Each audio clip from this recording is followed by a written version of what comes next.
के हवाले से भी बड़ी खबर जो है वो निकलकर सामने आ रही है, क्योंकि एक बार फिर से जम्मू कश्मीर के लोगों को सौगात दी जा सकती है, क्योंकि जम्मू कश्मीर के 2 और जिलों को मिल सकता है 4G इंटरनेट सेवा का तोहफा।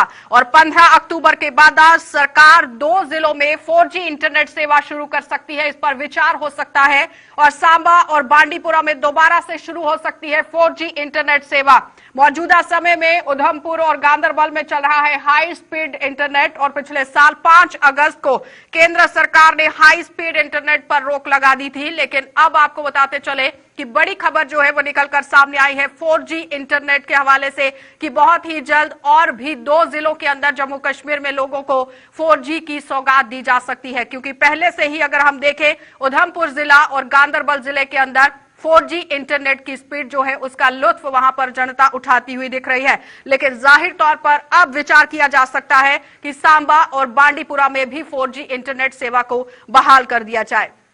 और जाहिर तौर पर आपको बताते चले कि 4G की वजह से बच्चों को काफी ज्यादा परेशानियां जो है वो झेलनी पड़ रही थी। ऑन क्लासेस जो है वो नहीं ले जा रही थी, क्योंकि ऑनलाइन क्लासेस स्कूलों की तरफ से यहां पर दी गई, ये पूरी सहूलियत बच्चों तक पहुंचाने की कोशिश की गई। लेकिन 4G इंटरनेट और स्पीड नहीं होने की वजह से कई बच्चे इस ऑनलाइन क्लासेस की वजह से वंचित रह गए। वो बच्चे अपने घर के अंदर पढ़ नहीं पाए, पूरी तरह से सौगात जो है वो बच्चों तक, युवाओं तक नहीं पहुंच पाई। क्योंकि जो युवा अपने फॉर्म सबमिट कराने वाले थे, नौकरियों में भाग लेने वाले थे, उन्हें भी कई दिक्कतों का सामना करना पड़ा। और बच्चे अपने घर के अंदर बैठकर भी पढ़ने में नाकामयाब यहां पर दिख रहे थे। क्योंकि फार फ्लंग एरियाज की अगर हम बात करें, दूर दराज का जो इलाका है, वहां पर आज तक एंड्रॉयड फोन की भी काफी ज्यादा कमी जो है वो देखी गई है। तो जम्मू कश्मीर में 2 और जिलों को एक और बड़ी सौगात जो है वो मिल सकती है, क्योंकि अब सांबा और उसके साथ ही बांडीपुरा में दोबारा से 4G इंटरनेट जो है वो शुरू करने पर विचार हो सकता है कि इन दोनों जिलों पर 4G इंटरनेट यहां बहाल किया जाए। क्योंकि उधमपुर और गांदरबल के अंदर अगर हम देखें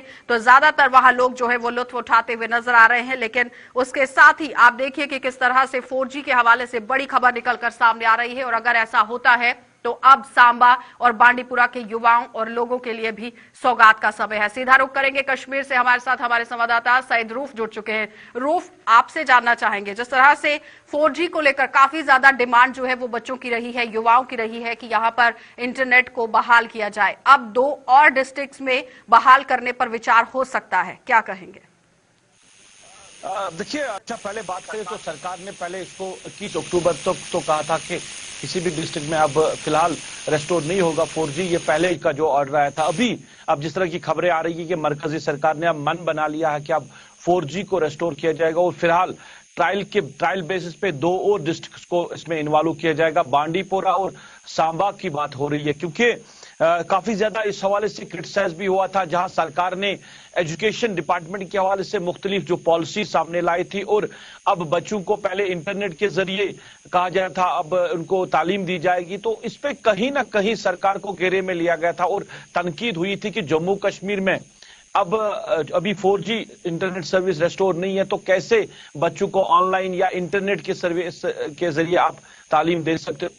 तो सुरक्षा कारणों को मद्देनजर रखते हुए बताया गया कि अब इंटरनेट जो है वो यहां पर बैन किया गया। लेकिन अगर हम उधमपुर जिले की बात करें, गांदरबल की बात करें, तो आपने देखा कि काफी समय से वहां पर अब 4G इंटरनेट जो है वो चल रहा है, लेकिन कोई भी ऐसी गतिविधि वहां पर देखी नहीं गई है। तो जाहिर तौर पर अब प्रशासन पर थोड़ा सा जोर दबाव बनाना बहुत जरूरी है कि आखिर सिर्फ 2 जिलों के अंदर ही नहीं, 2 जिलों के अंदर ही नहीं, पूरे जम्मू कश्मीर के अंदर 4G को बहाल करना बहुत जरूरी है। बिल्कुल बिल्कुल, क्योंकि ट्रायल के बेस पे जहां पे गांदरबल और उधमपुर की हमने बात की, तो कहीं इतने समय में हमने देखा कि वहां पे कोई ऐसी गतिविधि नहीं हुई है, ना इसका कहीं ना कहीं गलत इस्तेमाल हुआ है। अगर गलत इस्तेमाल होता तो शायद फिर सरकार उसके खिलाफ कार्रवाई करती। और दूसरा ये कि देखिए, अगर आप 4G इंटरनेट सर्विस के हवाले से बात करनी है, अब इन बातों को लेकर के गतिविधियां ठीक नहीं है, हालात ठीक नहीं है और लोग इसको मिसयूज कर रहे हैं, इन बातों पर आप कितने टाइम के लिए इसको बंद रख सकते हो? क्योंकि आपका हर एक दफ्तर, आपका हर एक डिपार्टमेंट 4G इंटरनेट सर्विस पे चल रहा है। चाहे हम डेवलपमेंट की बात करें, तालीम की बात करें, सिविल सेक्टर की बात करें, हर एक मामला तो आप 4G नेट पे ही चल रहा है। तो जहां पे भी आपको ऐसा लगे कि मिसयूज हो रहा है, उसके लिए बाकायदा तौर पर टीम बनी हुई है, एक डिपार्टमेंट बना हुआ है साइबर सेल के हवाले से, वो उनके खिलाफ कार्रवाई करे। तो इस वजह से लोग भी अब कहीं ना कहीं सवाल कर रहे हैं। अब लोगों का यह भी कहना है कि अब सिविल सेक्टर को मूक किया जा रहा है, तो कहीं ना कहीं उस हवाले से भी अब शायद सरकार फैसला ले रही है और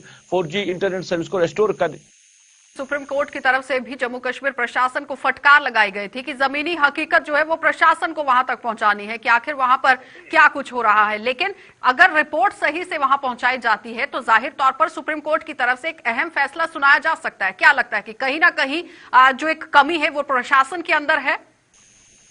बिल्कुल बिल्कुल, देखिए प्रशासन की कमी है और सुप्रीम कोर्ट ने जिस तरह उनको फटकार भी लगाई है और अब आई ओपनर है उनके लिए। सुप्रीम कोर्ट के सामने भी ये साबित प्रूफ हो गया कि जहां गांधरबल की हम बात करें या उधमपुर की बात करें, ऐसा कुछ एक्टिविटी वहां पे देखने को नहीं मिल रही। आप इतने टाइम से वहां पे 4G यूज हो रहा है, तो सुप्रीम कोर्ट के लिए भी अब तो ये एक प्रूफ बन गया कि कहीं कुछ ऐसा नहीं है। अब सरकार के लिए भी बड़ा मुश्किल है। इस वजह से इस चैलेंज को पूरा करने के लिए अब सरकार कहीं ना कहीं मन बना रही है कि आहिस्ता आहिस्ता से अब 4G को रेस्टोर किया जाए और 2 डिस्ट्रिक्टों में अभी और भी रेस्टोर करने की बात हो रही है और 15 अक्टूबर तक ऐसा लग रहा है कि शायद बांडीपोरा और सांबा पड़ेगा युवा। तो पड़ेगा कैसे युवा जब 4G ही नहीं चल रहा है, क्लासेस नहीं हो पा रही हैं, स्कूल नहीं खुल रहे हैं। कोरोना काल के दौरान जिस तरह से पूरा सिस्टम यहां पर ठप पड़ा हुआ है और अगर ऑनलाइन क्लासेस पढ़ी जा रही हैं तो वो सिर्फ और सिर्फ उन बच्चों के घर में पढ़ी जा रही हैं जहां पर ब्रॉडबैंड है या जिनके घर के अंदर इंटरनेट की फैसिलिटी है। जो दूर दराज के इलाके के बच्चे हैं, जो गरीब परिवारों के बच्चे हैं, जिनके पास आज तक एंड्रॉयड फोन देखने के लिए नहीं है, तो जाहिर तौर पर प्रशासन को उन बच्चों की तरफ भी ध्यान देने की जरूरत है कि आखिर 4G को, इंटरनेट को बहाल करना कितना जरूरी है जम्मू कश्मीर के अंदर। देखिए ओवरऑल अगर हम कहें तो एक बड़ा असर है इसका। और जहां एजुकेशन की अगर हम बात करें तो मेजॉरिटी ऐसे स्टूडेंट्स की जिनके पास अवेलेबिलिटी नहीं है।